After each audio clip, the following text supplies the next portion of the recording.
Hello, Gavin Hoey here with another Photoshop tutorial, and this week I'm going to show you how to make this postcard montage. I'm even going to show you how to make the background and even these little push pins as well. Now we've only got 10 minutes to fit this in, so we need to get cracking. So let's close that down and start making a new empty image. We'll go to File and New. I'm not going to use the standard preset, but make my own. I want to make my image a little bit bigger than an image that comes off my camera. So I'm going to make it 4,000 pixels wide by 3,000 pixels high. Okay, so there's our basic image. Onto that we need to put some texture. Now I'm going to do that on its own separate layers. As far as possible, I'm going to keep this separated out so I have a new empty layer, and I'm going to get the rectangular marquee and drag a small rectangle over the image like that. Now we're going to put a texture into that rectangle, but we can't put it on now because we have an empty layer. We've got to have some colour in there. So let's click our foreground colour and choose a suitable background. I'm looking for a sort of yellowy beigey colour really. Yeah, round about there, that looks pretty good. And then we'll go to Edit and fill with the foreground colour. Right, now let's put that texture. Filter, Texture. Texturizer is the tool of choice, and I'm going to change the texture. I'm not going to use the brick one. I'm going to use this sandstone one, which I really like. And I'm going to push the scale all the way up 200%, right the way to the top, like so. Now, even though we push the scale up to maximum, the texture is tiny. You can barely see it at all. So the trick here is to unselect this and then use the free transform and stretch it out. So we're taking that little texture and we're stretching it out over a much bigger area. And now you can see the texture. Now if we'd have applied it to the whole screen in one go, it would have been really small. But by stretching it out, we're increasing the size, and now we can actually see it working. But it's a bit kind of flat, it's a bit uniform. So we're going to put some shadows and highlights in here by making another new layer, another empty layer, and making another small selection in the corner, and resetting our colors to the standard black and white, and using the filter render clouds filter. There we go. And then get rid of the selection and stretch that out as well, so we do the same thing. Lovely, there we are. Now, same problem we have here. We can't actually see anything else. We've made it really big, but where's the texture gone? Well, it's underneath it on its own layer.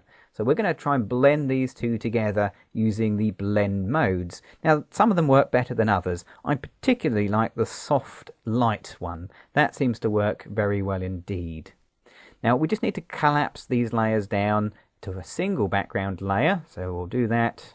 Flatten image. There we go. And that's our background completed. Now, we need to put some pictures onto that, of course. So I've got one here. Here we go. Now these pictures I've kind of worked on already. We'll just get the move tool and drag and drop it on. I've made mine small enough to fit in nicely, but on yours you may find they're quite large and you need to use free transform to shrink them down to this sort of size.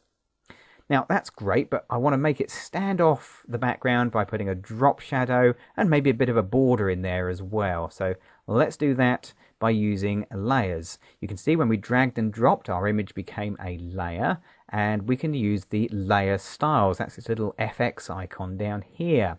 Let's start off by adding in a drop shadow. Now the drop shadow, fairly easy to use. You can put the angle to whatever you like. The distance puts your shadow further away from your image or closer, and the size makes it soft and fuzzy. So we'll have a nice sort of drop shadow like that. Whilst we're here, we'll put a stroke border on as well. So let's click the little stroke here. Now this has to be one of the most bizarre things in Photoshop, and that's quite a thing. There are a lot of bizarre things in Photoshop, but by default you get this lovely bright red border. Kind of looks really 80s. It's showing my age. Let's just change that to a white border instead. We're going to increase the size so it's a bit thicker, but when we increase the size you find it covers up the drop shadow, so that's no good. So let's change the position to inside so you can see the drop shadow as well as the border. Okay, there we go. So that's added in our border effect. It's added it in as a little layer FX. You can see it there, and we're going to be using that to our advantage later on. Okay, so we better find some more pictures to go on here. So I've got another one here, and we're going to just drag and drop that on using the same trick, using the move tool, and just dragging and dropping like that. And we'll keep adding images in. I've got about 6 or 7 to add in total. There we go. And we'll find another one. Not worrying where they're going for now because I'll sort them out. Now you'll notice these are all images of Venice. And we've got our little gondola here, or gondolier. He took us round the Venice area, and it was lovely. And he sang away, and he said, if you pay me a bit more money, I will stop singing. I was tempted to pay him, to be honest. Fortunately, he was better at boating than he was at singing. Okay, last one. Here we go. Nice evening sunset in Venice. Great. So, there we are. There's all the pictures together on the screen. Now we can sort these out. But at the moment, I can only move one layer around. But the trick, up here, top corner, when you have the Move tool active, top left, choose Auto Select Layer. Now, normally, I recommend people to turn that off because it can be really annoying. But for this job, we're going to turn it on. So, let's just move this around, and we'll put this one. Where should we put that one? Down there, maybe.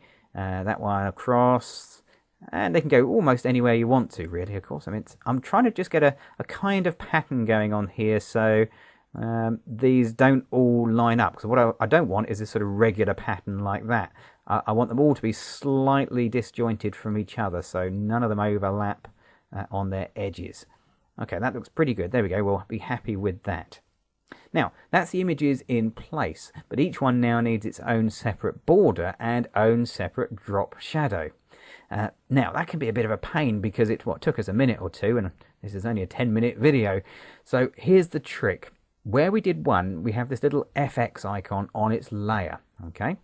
Now, if we hold the Alt key or the Option key on a Mac, I can drag that FX onto another layer, and rather than it taking it off, it copies it. So I can keep adding it on to these layers, all of them like that, until every single one has its own layer style.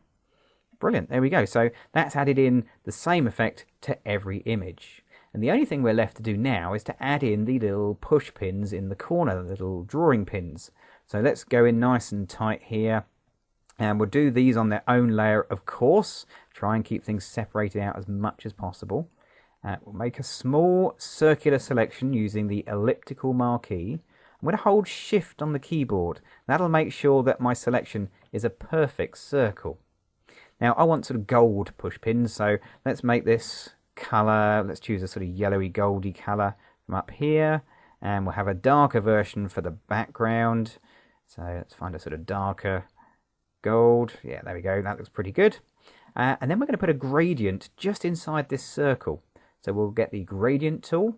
We'll make sure we're working on the radial gradient, the circular one. And starting from the middle, we'll just drag out like that. So we get a kind of lighter center and a darker edge. We'll put a little bit of white in there as well. Let's get white as our foreground color. We'll get a very small paintbrush and add a dot of white just to give a little highlight, a little zing point. Then to really blend it in, we'll go to Filter, Blur, and Gaussian Blur. Okay, so we're going to Gaussian Blur. That's too much, just a little bit like that, just to soften down the edges and soften in that blending. Right, okay, we'll get rid of the selection, select and deselect. And we'll add another drop shadow, so another layer style, but this time it's only the drop shadow. We won't change anything, we'll leave it as it is. Right, so there's one of my pins, but we need a few more drawing pins than that. So let's just zoom out a little bit here. Out we go. Lovely. And we're going to use a nice little trick with the Move tool. So we're going to get the Move tool, and we're going to hold the Alt key or the Option key on a Mac. Notice that the head of my cursor changes to a double arrow. And now I can click that little push pin and drag another copy. Keep holding the Alt and you can drag extra copies around. Here we go. And the Alt key, like that. So every time you're holding Alt, you'll make a copy of the layer. And as the only thing was on the layer was the original push pin, that's what we get. So we can keep adding them in like this. Lovely, there we go. And we need a few more down here, of course. That's lovely, and that one, and finally, oh no, there's another picture. I nearly forgot our gondolier. There we go, and over to that side as well. Put it on there. Oh, that's it. Oops, got too many now. Typical. There we go. Look at that. Wonderful. Okay, so there we go. So there is our sort of postcard montage, all pinned to our lovely new board, and we managed to fit it in just under 10 minutes.